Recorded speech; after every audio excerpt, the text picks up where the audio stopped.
have been digging deep for diesel to keep cell towers operational during outages. They are now calling on the finance minister to extend the diesel fuel tax rebate to mobile network operators.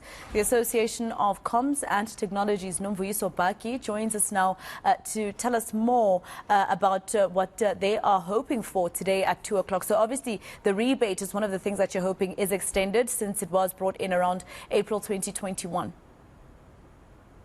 Yes, good afternoon, and good afternoon to your viewers as well. Of course, it is one of the things that we're expecting.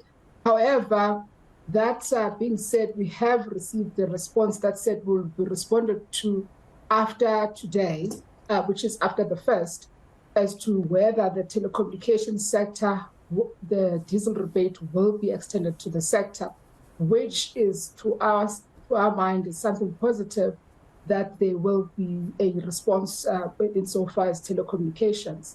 And at the moment, is it still around R3.66 per litre that is returned to you if you've applied through SARS for this rebate?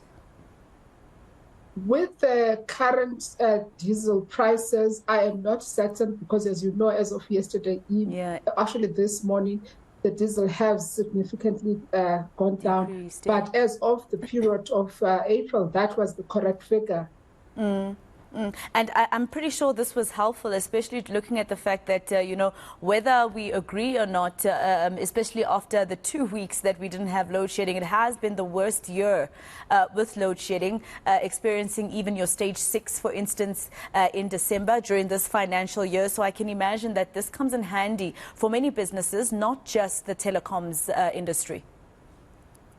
Yes, actually, as correctly, that we've had in the previous financial year a lot of load shedding, and we have experienced that as a sector and also the economy in full. What we've noted with the load shedding is that whilst most of the members, actually all of the members of ACT, have invested in alternative power solutions, which has actually impacted on their OPEX, wherein how they put their money back in terms of South Africa. So a relief such as the tax diesel rebate is something that we're looking forward to as a relief, because it will be invested back in terms of their plans, in terms of rolling out infrastructure here in South Africa.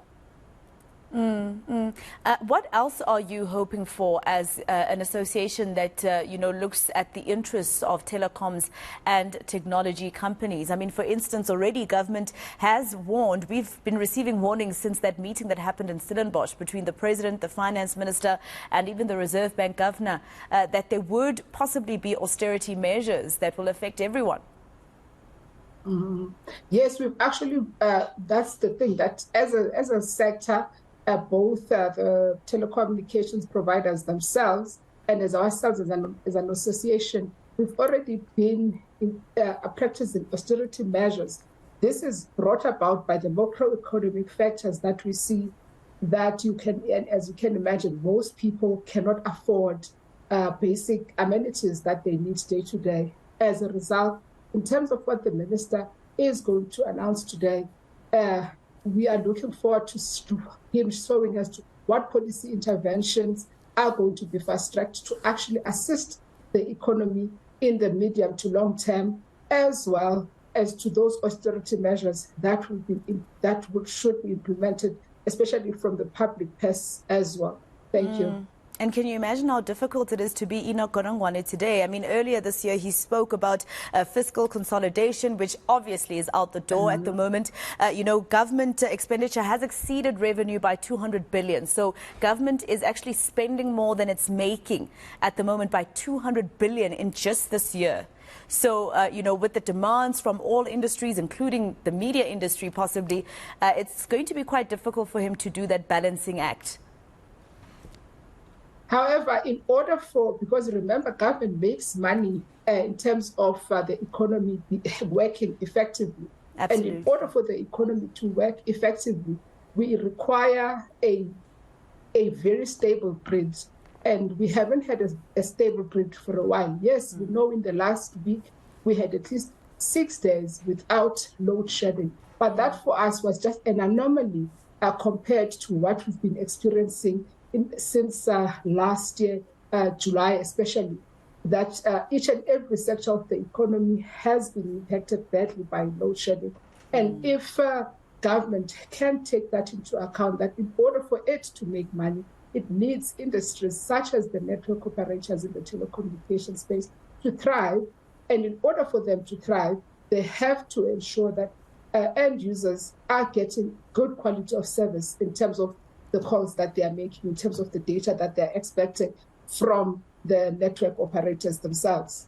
Well, Nomvuyiso Batyi, thank you so much for speaking to us here on eNCA. We're all looking at the Finance Minister today. Nomvuyiso is the CEO of Association of Comms and Technology. It's all going to be eyes on the Finance Minister as he tries and does the balancing act. Remember, those austerity measures, when they were announced, there were talks of, for instance, VAT being increased from the 15% that we didn't want during Malusi Gigaba's tenure as Finance Minister a few years ago when he moved it from 14 to 15, and we're hearing a 17% VAT increase, and that is going to be something that actually affects everyone. And as you heard Rafua speaking to the economists, etc., that she's been speaking to in Parliament, it doesn't only affect business, it also affects your individual household at home. It's been a very difficult year so far. So at 2 o'clock we'll be taking you live to Parliament for that budget speech.